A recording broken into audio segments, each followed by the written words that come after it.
vamos a comenzar con la sesión de hoy.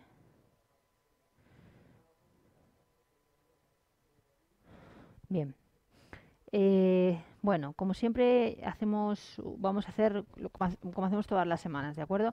Vamos a hacer un simulacro un simulacro de los temas que ya hemos visto, ¿vale? Para repasar, para que nos sirva a modo de repaso.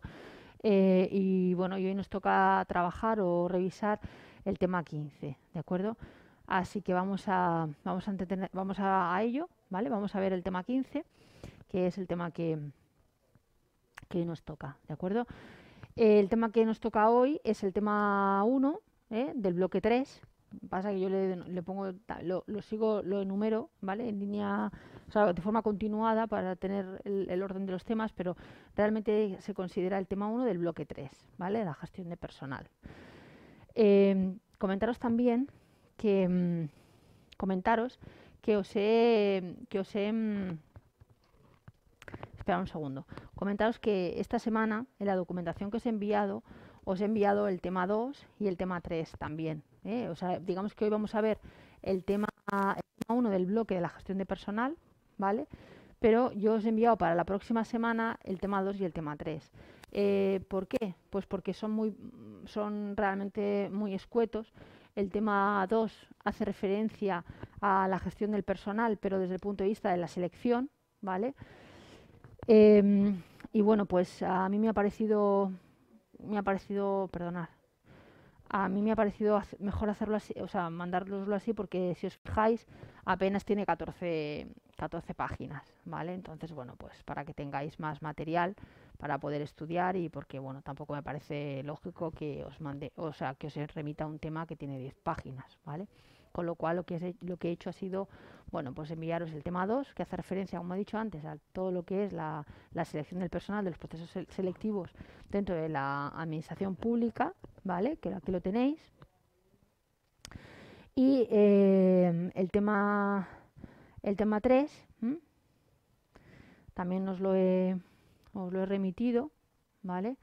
Que el tema 3 tiene 12 páginas también, tiene también pocas páginas, ¿de acuerdo? Y bueno, a ver, perdonad. Bien, y la razón es la misma, ¿eh? Es decir, el tema 3 hace referencia a todo lo que es el tema de los funcionarios de carrera, que ahora lo vamos a ver. Entonces, bueno, pues, o sea, que lo vamos a ver en su momento, ¿vale? La próxima semana lo veremos. Todo lo que se refiere al tema 3 hace referencia al personal funcionario al servicio de las administraciones públicas, funcionarios de carrera, funcionarios interinos, ¿vale?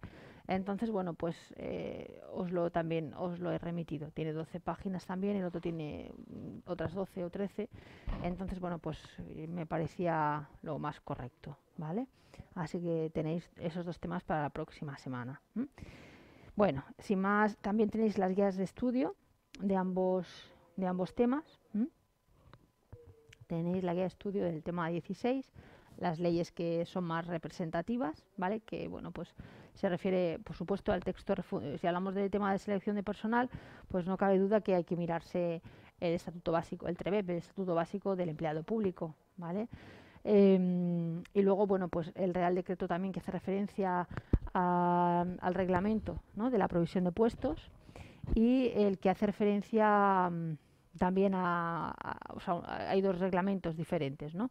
Uno que hace referencia a la Administración General del Estado de la provisión de puestos y promoción, y el otro que se refiere al apartado de las personas con discapacidad. ¿De acuerdo? Así que esto es en cuanto a lo que se refiere al tema 2, que hace referencia a la selección del personal, y el tema 3, que hace referencia a los funcionarios de carrera. Pues aquí también, obviamente, vuelve a aparece otra vez el TREBEP, el Estatuto de los Trabajadores, del Empleado Público. Y además de eso, bueno, pues aquí lo que tenemos es otro Real Decreto, el 364 de 1995, del 10 de marzo, en el que hace referencia, pues, a la provisión de puestos, a la promoción profesional de los funcionarios civiles, etcétera, ¿vale? ¿De acuerdo? Bueno, pues eso es lo que tenéis para prepararos durante esta semana, que será lo que trabajemos la próxima semana, ¿de acuerdo? Esos dos temas serán los que vamos a ver la próxima semana, ¿de acuerdo? haremos sus respectivos cuestionarios, o sea, los expondré en clase y haremos los cuestionarios de ambos, ¿vale? Haremos los cuestionarios de ambos y haremos además el cuestionario de simulacro o de repaso, como queráis, de los temas que hayamos visto, ¿vale? Bueno, entonces, dicho esto, aclarado todo esto, vamos a comenzar por el tema 1, ¿de acuerdo? El tema 1, como decía, del bloque 3, pero que yo le he llamado tema 15, para saber cómo vamos, ¿eh? Así es que vamos a comenzar.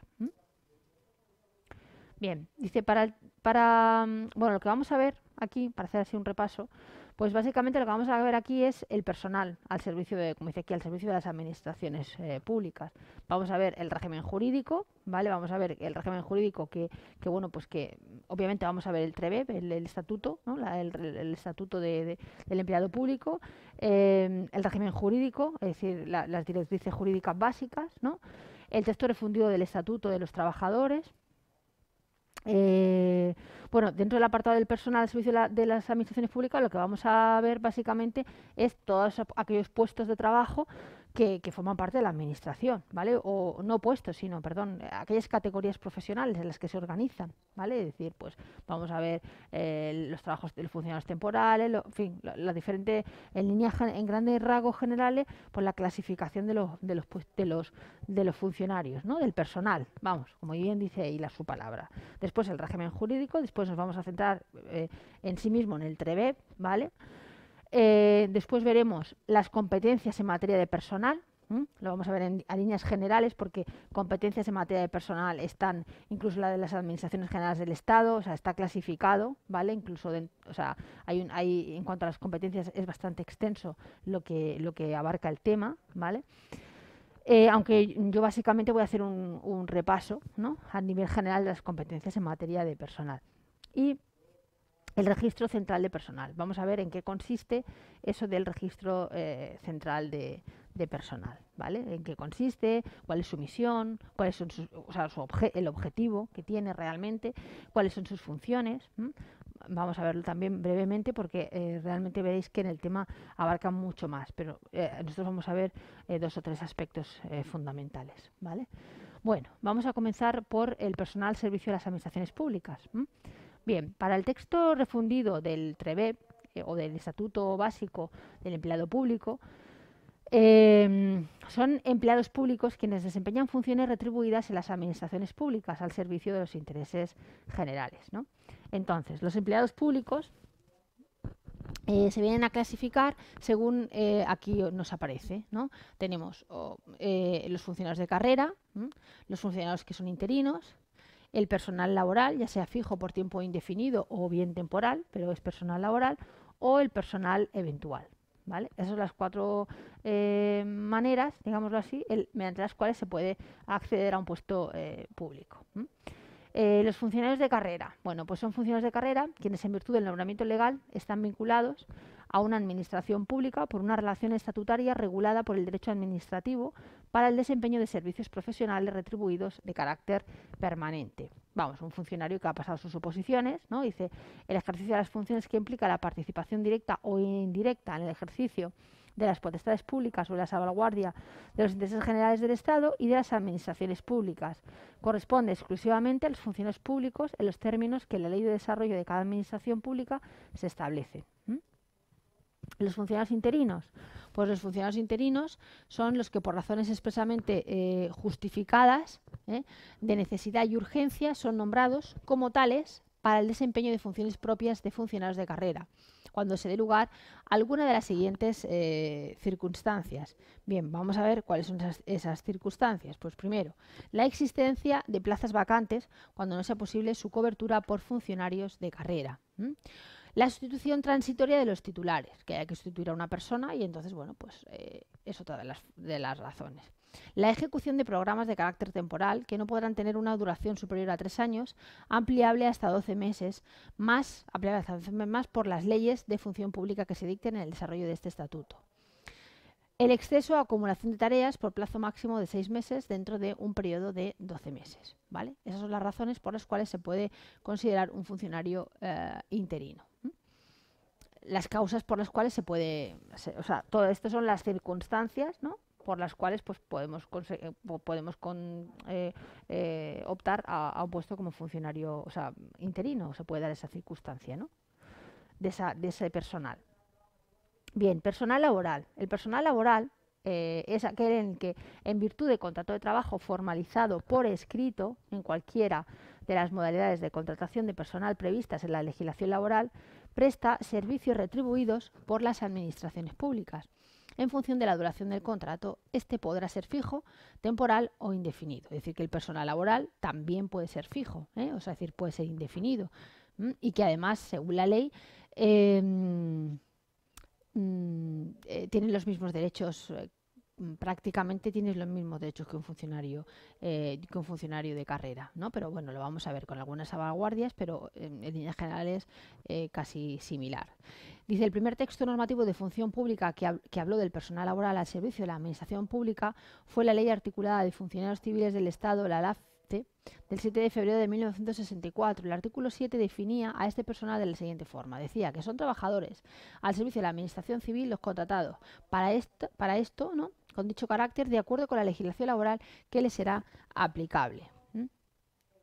Dice, la presencia del personal laboral al servicio de la administración pública, prestando servicios propios de personal funcionario, se va acentuando progresivamente hasta llegar a la ley del 30 de 1984, del 2 de agosto, de medidas para la reforma de la función pública, que sin modificar la definición de medidas para la reforma de la función pública, que sin modificar la definición de personal laboral, de la LAFE, antes transcrita ni derogar de forma expresa su artículo 7, configuró un modelo que partía del principio de la utilización casi indistinta del personal funcionario y del personal.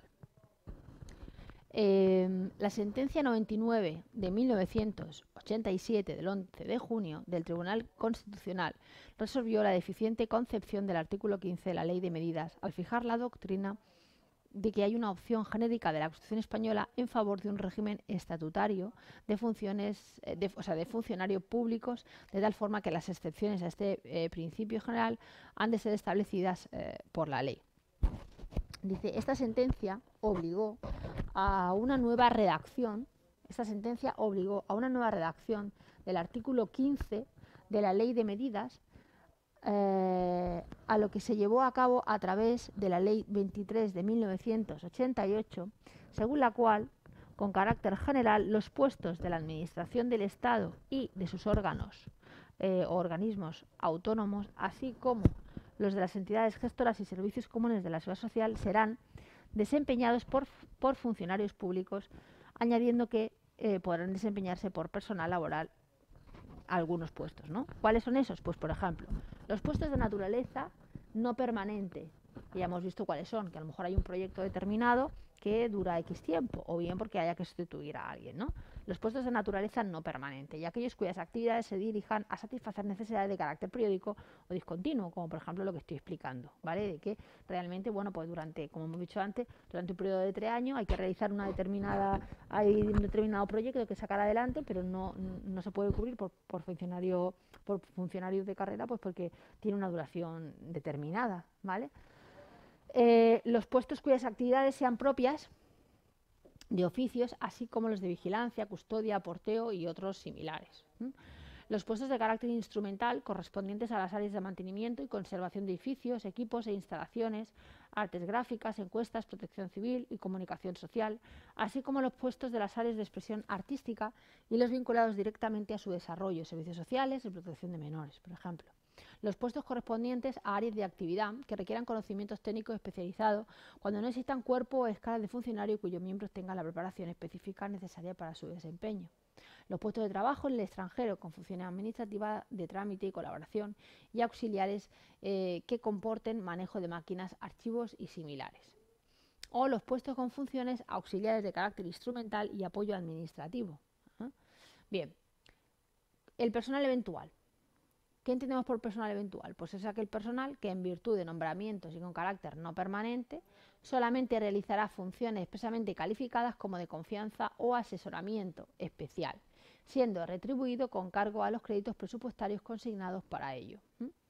Las leyes de función pública que se dicten en desarrollo del estatuto determinarán los órganos de gobierno de las administraciones públicas que podrán disponer de ese personal, ¿no? El número máximo dependerá de los órganos de gobierno, ¿vale? Y de las condiciones en cuanto a la retribución, ¿no? El número de personas y las condiciones retributivas serán públicas, es decir, será lo que marque como para cualquier otro puesto de funcionario, ¿no? Ojo, cualquier otro puesto de funcionario que tenga la misma categoría, en fin, que esté considerado por la misma categoría, ¿vale? El nombramiento y el cese serán libres. El cese tendrá lugar en todo caso cuando se produzca el de la autoridad a la que se preste la función de confianza o asesoramiento. Aquí estamos hablando de personal de cargo de confianza. La condición de personal eventual no podrá constituir mérito para el acceso a la función pública o para la promoción interna, y al personal eventual le será aplicable lo que sea adecuado a la naturaleza de su condición el régimen general de los funcionarios de carrera, ¿vale? Es decir, que el régimen, veis aquí, ¿no? El personal eventual tendrá el régimen general también de los funcionarios de carrera, ¿vale? Tendrá el mismo. Bien. Ahora vamos a ver lo que se entiende por personal directivo profesional. Bien.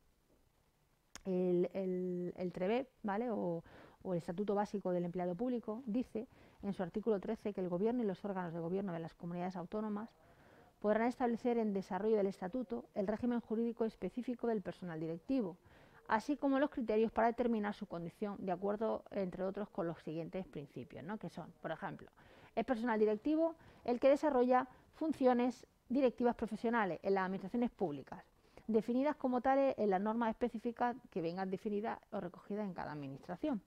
Su designación atenderá a principios de mérito y capacidad y a criterios de idoneidad y se llevará a cabo mediante procedimientos que garanticen la publicidad y la concurrencia. Es decir, esto quiere decir que se hará por vía de oposición, ¿no? Es decir, y que se llevará a cabo mediante procedimientos que garanticen la publicidad y la concurrencia. Es decir, se comunicará, se hará público, ¿no? Y será una competencia, o sea, y habrá concurrencia. Es decir, se podrá presentar aquellas personas que cumplan esos requisitos, ¿no? Dice, el personal directivo estará sujeto a evaluación con arreglo a los criterios de eficacia y eficiencia, responsabilidad por su gestión y control de resultados en relación con los objetivos que le hayan sido fijados.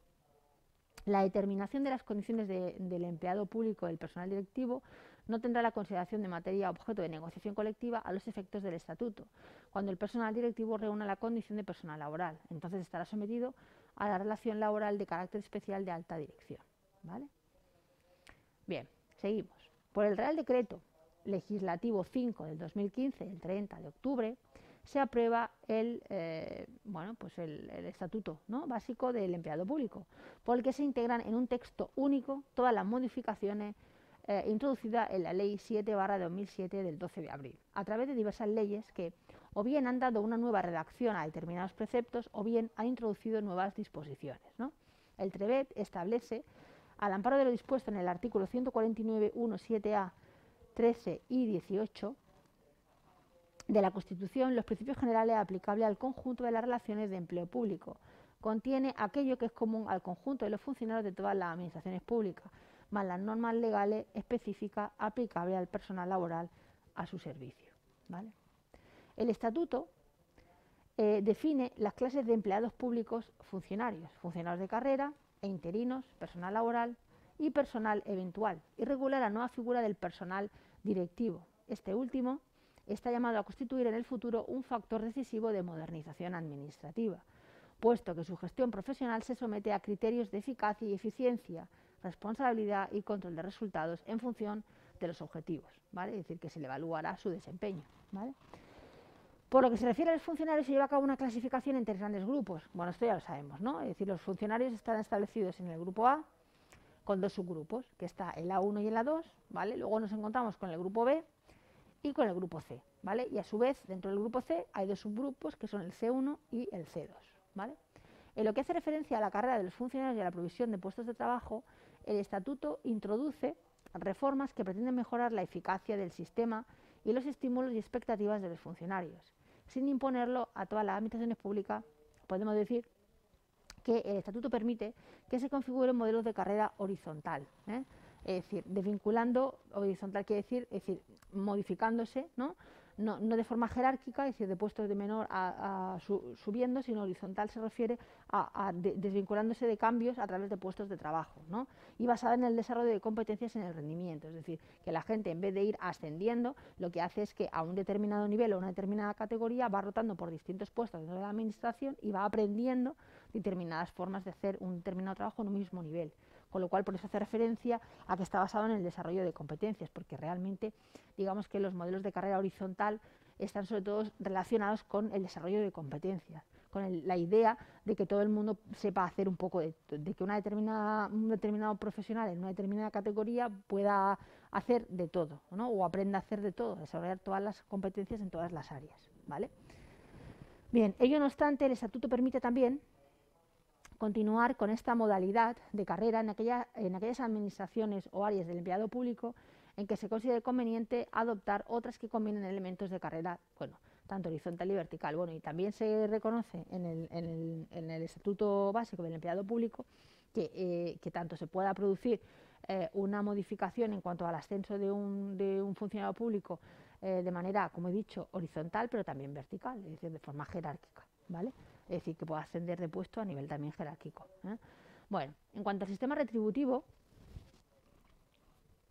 el Estatuto reconoce una mayor autonomía en la determinación de una parte de las retribuciones, las de carácter complementario, que pueden variar legítimamente en unas y otras administraciones.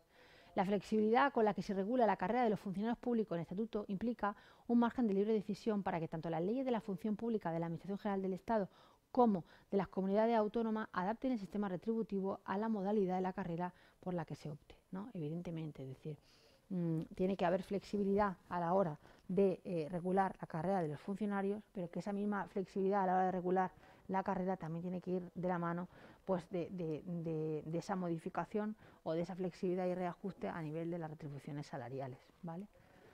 Bien, especial referencia merece, podemos decir, dentro del Estatuto del Empleado Público, lo que se refiere a la negociación colectiva y a la participación y representación institucional de los empleados públicos. El Estatuto hace referencia al principio de legalidad, cobertura presupuestaria, obligatoriedad de la negociación, buena fe, publicidad, transparencia, que de alguna forma tienen que estar presentes en el proceso de negociación y clarifica los efectos jurídicos de los pactos y acuerdos, ¿no? Es decir, que de alguna forma todo lo que es la negociación colectiva tiene que estar perfectamente regulada, ¿no? Y que de alguna manera eso va a clarificar pues, a nivel del impacto jurídico de los pactos y los acuerdos que se puedan llevar a cabo o realizar, ¿no?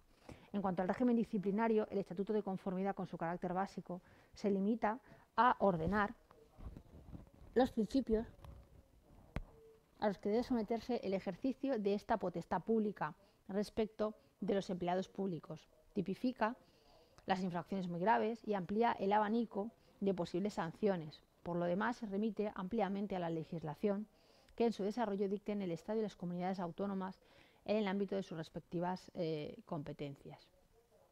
El Estatuto se aplica al personal funcionario y en lo que proceda al personal laboral al servicio de lo siguiente, ¿no? De las administraciones públicas, por ejemplo, de las siguientes administraciones públicas que vamos a ver, por ejemplo, las AGE, las administraciones de la comunidad autónoma y de las ciudades de Ceuta y Melilla, las administraciones de las entidades locales, los organismos públicos, agencias y demás entidades de derecho público con personalidad jurídica propia, vinculadas o dependientes de cualquiera de las administraciones públicas, las propias universidades públicas, ¿vale?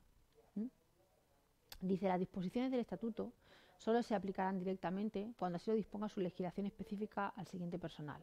Pues el personal funcionario de las Cortes Generales y de las Asambleas Legislativas de las comunidades autónomas, al personal funcionario de los demás órganos constitucionales del Estado y del órgano estatutario de las comunidades autónomas, a jueces, magistrados, fiscales y demás personal funcionario al servicio de la Administración de la Junta de la Administración, perdón, de Justicia y al personal militar de las Fuerzas Armadas. También al personal de la Fuerza y Cuerpo de Seguridad, al personal retribuido por arancel, al personal del Centro Nacional de Inteligencia, al del Banco de España y fondos de garantía de depósito de entidades de crédito, ¿vale?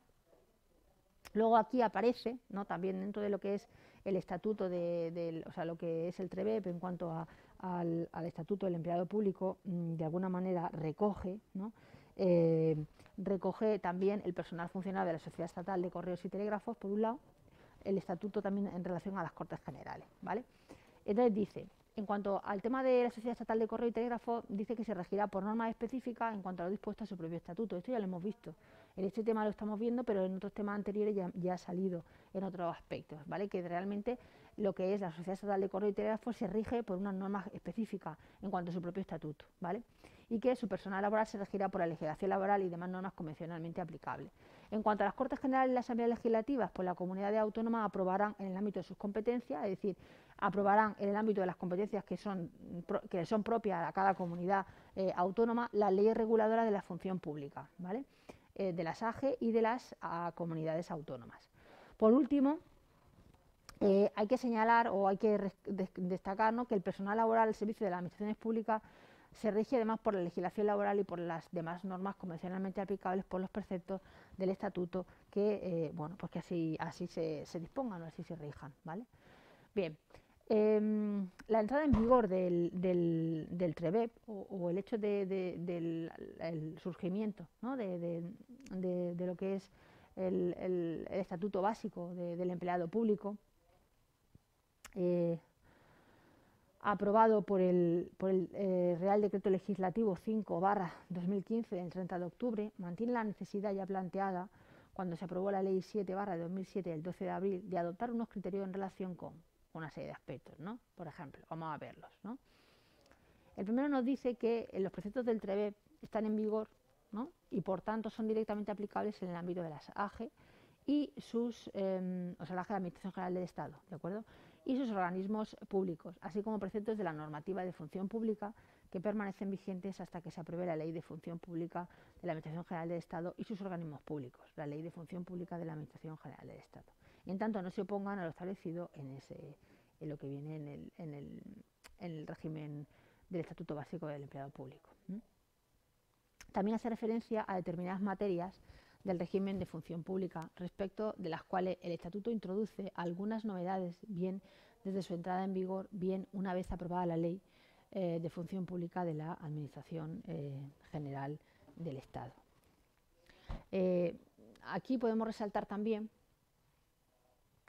que la Ley 30 de 1984, del 2 de agosto, de medidas para la reforma de la función pública, hay en el capítulo 1, en esa ley, nos encontramos en los artículos, desde el artículo 3 hasta el artículo 10, ¿no?, hace referencia a los órganos superiores de la función pública, y dentro de él hace referencia a que reguló el Gobierno, ¿no?, concretamente el Ministerio de la Presidencia, actualmente Ministro de Política Territorial y Función Pública.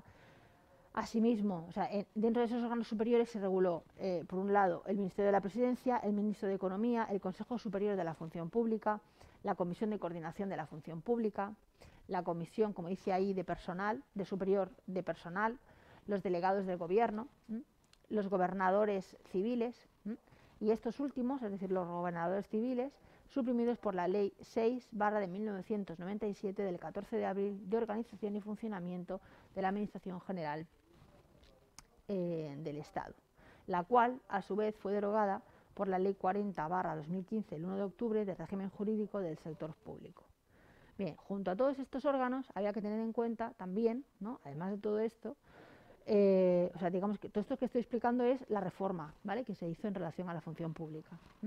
Aparte de todos estos cambios que he estado explicando respecto al Ministro de la Presidencia, al Ministro de Economía, etcétera, tenemos que tener en cuenta que junto a todos estos órganos están los ministros, subsecretarios y directores generales, a los que se reconocían competencias en materia de personal por el artículo 8 de la LAFCE del año 1964, artículo que no se encontraba entre los derogados por la Ley 30 de 1984. ¿Vale? Bien. El desarrollo de la ley, el desarrollo de la Ley 30 de 1984 en esta materia se dictó el Real Decreto 2169 de 1984 del 28 de noviembre de atribución de competencias en materia de personal, que contempló las competencias del Secretario de Estado para la Administración Pública y el Director General de la Función Pública. Un nuevo paso se dio con la aprobación del Real Decreto también del 1084 de 1990, del 31 de agosto, donde se hace referencia a la redistribución de competencias en materia de personal, ¿no? Es decir, que se reorganizó, ¿vale?, de alguna manera, ¿no? Entonces, aquí lo que se hace referencia a cómo lo que se hizo con esto realmente fue poner la importancia o darle un mayor prestigio o un mayor protagonismo, ¿de acuerdo?, a todos los departamentos ministeriales en materia de personal, ¿vale? Y al mismo tiempo reforzar a la Dirección General de la Función Pública como órgano promotor de las medidas relativas al desarrollo de la política de recursos humanos de la administración pública. Es decir, que de alguna manera los departamentos ministeriales, ¿no?, se les dio como más peso específico a la hora de, y a la Dirección General a la hora de tener en cuenta como medidas o como organismos, ¿no?, como para, para plantear medidas relativas al desarrollo de la política de recursos humanos dentro de la administración pública, ¿no? Qué hacer con el personal, qué medidas llevar a cabo, es decir, qué políticas, ¿no?, se van a llevar a cabo, qué directrices se van a llevar a cabo en materia de recursos humanos dentro de lo que es la propia administración pública, ¿no? En este caso, pues la administración del Estado, ¿no? Bueno, seguimos. Vamos a ver ahora qué leyes, ¿no? Hay dos leyes aquí importantes, que son la Ley 6/1997 de 14 de abril de Organización y Funcionamiento de la Administración General del Estado, que atribuyó competencia en materia de personal a distintos órganos. La Ley 40/2015 del 1 de octubre de régimen jurídico del sector público derogó la ley que hemos comentado anteriormente del 6/1997 y reguló determinadas competencias en materia de personal. Por último, en última instancia, procede señalar que el Estatuto Básico del Empleado Público suprimió, ¿vale?, o consideró oportuno suprimir el Consejo Superior de la Función Pública y la Comisión de Coordinación de la Función Pública. Y una vez examinada la evolución normativa de todo ello, se le dio cierta continuidad al actual sistema de atribución de competencias. Bueno, pues lo que ahora mismo nos rige, ¿no?, que es el sistema de atribuciones por competencias, ¿vale? Bien.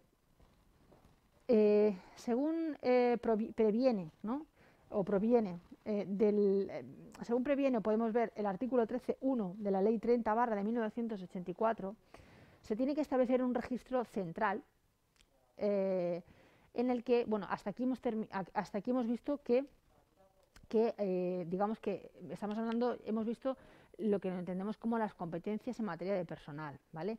Hemos visto todos los cambios que se produjeron y cómo, fruto de todos esos cambios legales, ¿vale?, que hemos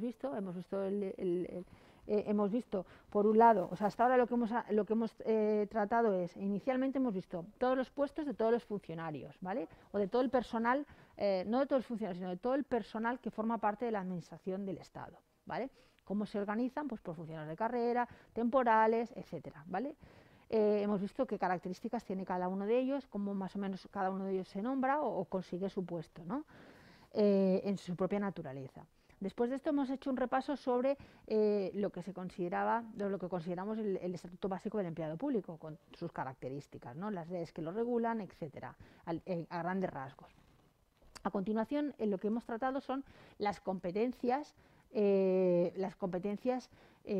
materia de personal, ¿no? Hemos visto que el concepto de gestión por competencias dentro de la Administración del Estado pues fue fruto o surgió como consecuencia o como resultado de diferentes cambios que se han ido produciendo a lo largo de muchos años, ¿no?, hasta que en última instancia, en estos momentos, en la actualidad, lo que hemos visto que lo rige, ¿vale?, es precisamente eso, o sea, fruto de todos los cambios, de todas las leyes que se han ido variando, pues digamos que por último, en estos momentos, ¿no?, desde la última modificación que se hizo con la Ley 40 del 2015, del 1 de octubre del régimen jurídico del sector público, ahí es donde se derogan las leyes anteriores en relación a la organización y funcionamiento del personal de la administración pública y ya comienza a hablarse sobre la regulación de competencias en materia de personal, es decir, a gestionar, ¿no?, la política de recursos humanos desde un enfoque por competencias, ¿vale? Bien. Bueno, una vez dicho esto, ahora vamos a hablar del registro central de personal, ¿vale? ¿Qué es ese organismo al que le llamamos registro central de personal? ¿Vale? Bien. Bueno, decimos, según previene el artículo 13.1 de la Ley 30/1984, deberá establecerse lo que se entiende como un registro central, ¿vale?, de personal. Bien, esto, ¿vale?, es un registro en el que se inscribirá a todo el personal al servicio de la Administración del Estado, ¿vale?, y en el que además se anotarán preceptivamente todos los actos que afecten a la vida administrativa del mismo. Dicho artículo 13.1 continúa en vigor tras la promulgación del tratado, bueno, de lo que es el Estatuto Básico del Empleado Público.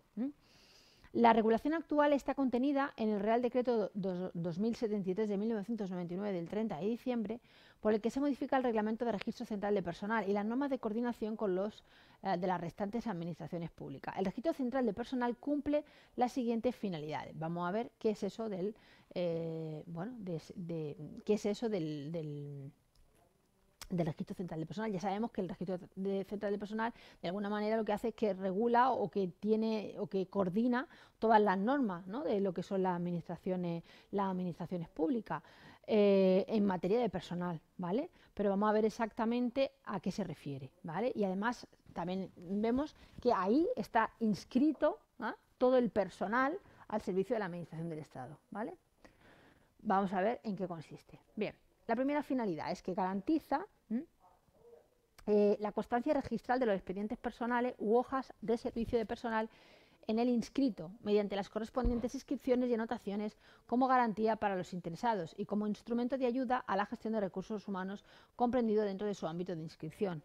Está claro, es decir, a través de eso yo sé el inventario de recursos que tengo, ¿vale? Es decir, es importante tener este registro central, o sea, en una empresa privada le llamamos un inventario de recursos, ¿vale? O a lo mejor tenemos una base de datos donde tenemos almacenados pues todas las nóminas, o sea, un programa informático donde tenemos todos los datos de esos empleados, ¿vale?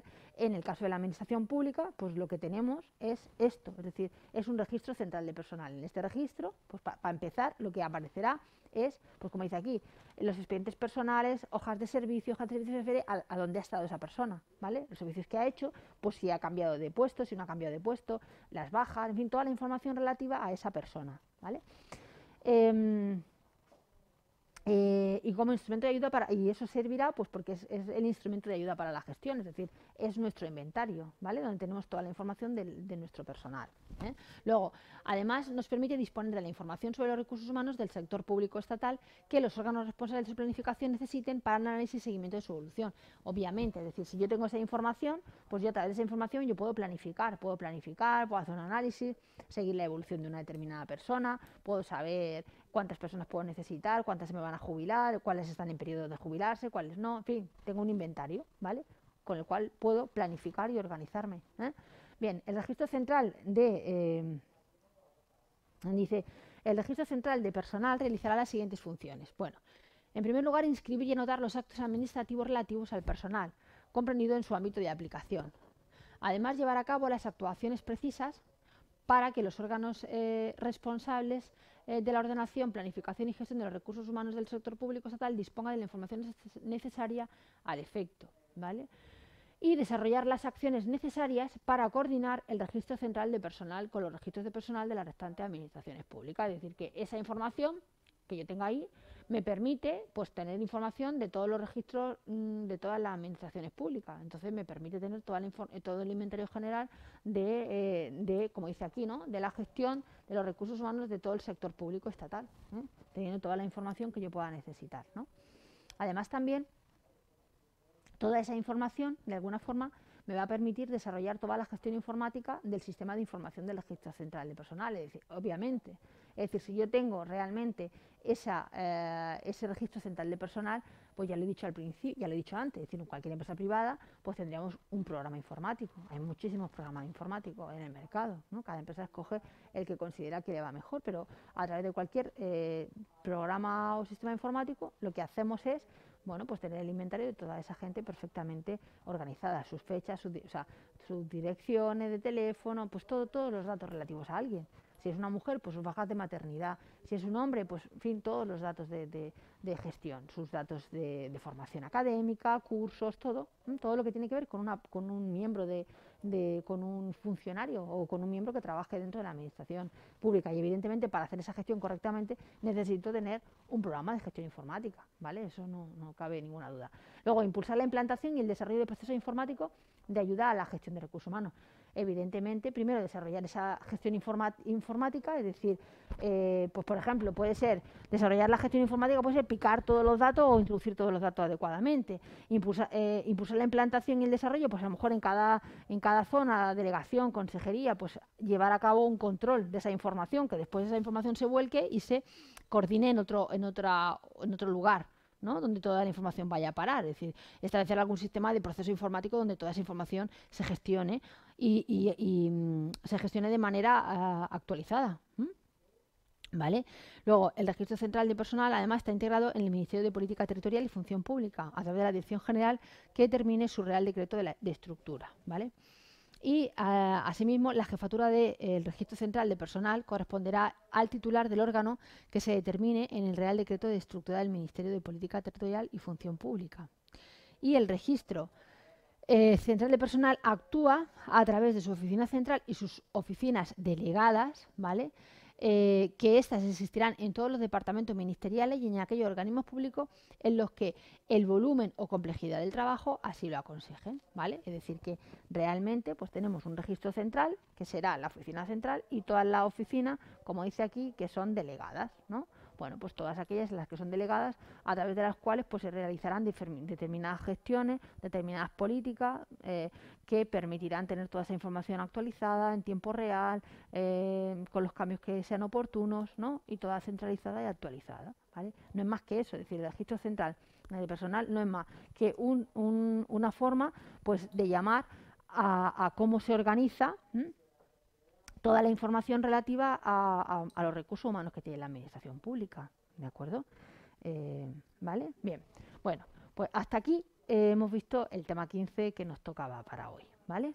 Entonces, a continuación, lo que vamos a hacer va a ser el cuestionario.